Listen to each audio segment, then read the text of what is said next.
Hello, my name is Emma Sipple, and this is my oral presentation on Hispanic sports. Starting off, we're going to look at what sports are popular in Hispanic countries.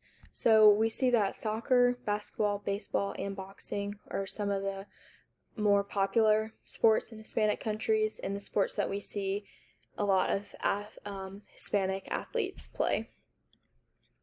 So just a little bit of preview of what I'm going to be talking about today. So we're going to be looking at sports and the Hispanic athletes that play these sports. The first topic is football and famous Hispanic players. The second topic will be boxing and Hispanic athletes that have influenced the sport of boxing. And then the last one is just some influential athletes in other sports that are Hispanic. So first off, I wanted to start by looking at the Mexico national men's soccer team. So those of you that do not know, soccer is known as football in Hispanic countries. It is called that around the world, but just in case you didn't know that, you know that now. So if I reference it in this presentation, you know. So looking at the Mexico national men's soccer team, I played soccer growing up, and I always heard of the rivalry between the Mexico national men's soccer team and then the U.S. men's national soccer team. Usually Mexico has come out on top with the win in the past, but then again, Mexico soccer dates back to 1929 and was one of the first soccer nations to become a part of FIFA, so they have been around a while. They've had tons of players come through and build the foundation that they have today. In 2022, this will be Mexico's 17th World Cup. That is something that not a lot of countries can say that they have done. I saw a statistic that Mexico has made it to the, I believe, round of 16 or the quarterfinals for every World Cup, and I think they're only one of maybe 3 teams to do that, so that is truly impressive, and that shows you how much they value this sport. So just looking at just a brief list of some of their most notable players, we have Marquez, Chicharito Hernandez, and then Blanco. So switching gears a little bit, I chose to look at one of the greatest soccer players of all time, Diego Maradona. He was from Argentina, born in 1960, passed in 1920. He started playing football at a young age, in which we'll see in his little bit of a soccer biography in the next slide. So he started off at the age of 8. That's fairly young to start playing soccer, but then he signed with the Argentinos Juniors at the age of 14 and made his first appearance just days before his 16th birthday. That is so impressive. I could not have imagined playing in a top competitive league at 16. And then on top of that, he became the youngest ever to make a debut on the Argentina national men's soccer team. That is impressive within itself. Not many at the age of 16 are performing at the top level that you can perform at soccer-wise.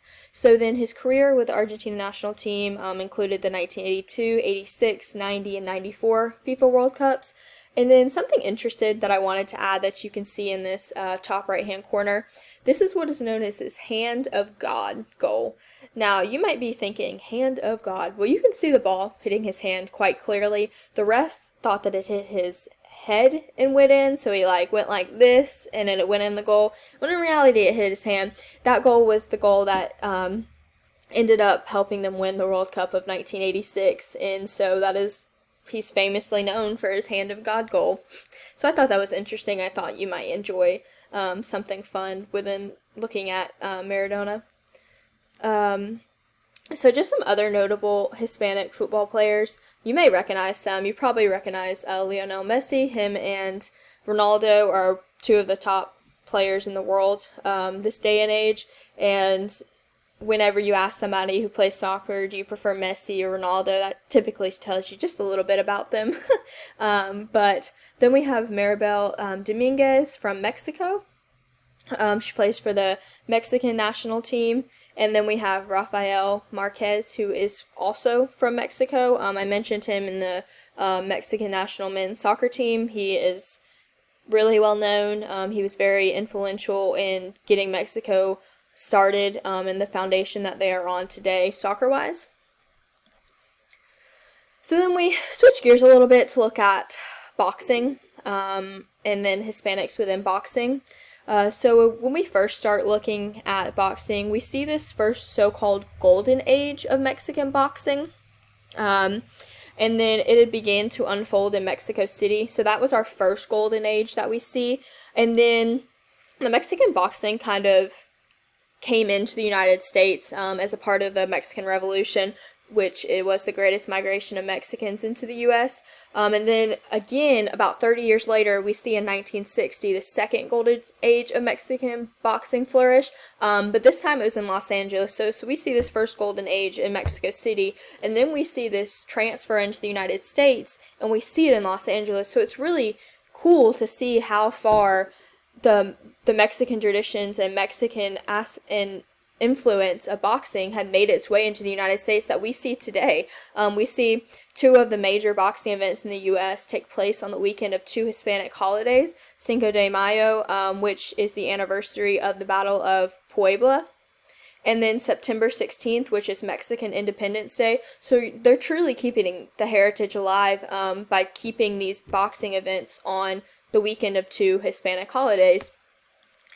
So then we look at one of the most influential Hispanic boxers, which is Julio Cesar Chavez, and he is a famous boxer from Mexico. He boxed in a style called the Mexican machismo, which is an aggressive style of boxing where they don't tend to play defense. It's truly, they're on the aggressive, they're on the offense all the time. I don't know much about boxing, but that's what I try to take away from it. So he's known as a national hero in Mexico. He's also inspired what is called corridos, which are Mexican folk songs sung about national pride. So we see that this Mexican heritage really truly does run deep within boxing. And then again, we see that he was one of the ones that influenced the change to major boxing events taking place on, again, Cinco de Mayo, the history of the Battle of Puebla, and then again September 16th, which is Mexico's Independence Day. So that is truly, inspiring that we can see that these major boxing events in the U.S. are taking place on two Mexican holidays because of a Hispanic boxer. And then again, he was able to bring his culture into boxing and carry out the legacy of Mexico. He fought for his roots, and he fought for who he was, and that's what we see today and what we remember him for. So I also chose to look at some other Hispanic athletes that have impacted sports today. The first player I looked at was Lou Castro. He was Colombian, and he was also the first Native American to play in the MLB, in which for the MLB he played for the Philadelphia Athletics, and he played 42 games for them. The second person I chose to look at is actually somebody personal to me, so Juan Nieves. I played soccer with his daughter, who is a Hispanic athlete at Georgia State University, and so it was really cool to dive into the history, into the ethnicity of someone that I knew, and I knew his daughter very well. And so he is Puerto Rican. He is the assistant pitching coach for the Detroit Tigers of the MLB, and then he also played for the Milwaukee Brewers of the MLB. So it's truly cool to recognize him, and just because I knew him when I was in high school, and to learn a little bit about him and his family and his daughters. And then the last person that I looked at was Roberto Clementine, who's also Puerto Rican. He played 18 seasons for the Pittsburgh Pirates, and then he was the first Latin American inducted into the National Baseball Hall of Fame. He was also an activist for racial equality and players' rights in baseball. So we can see today that Hispanic athletes have impacted sports greatly. We've seen from soccer with Messi, to boxing with Chavez, to baseball with Roberto Clementine. It's so important to recognize these athletes and all the work that they put into to express their Hispanic backgrounds and to make it to where they are today. So this is my sources, and that is all that I have for you guys today. Thank you.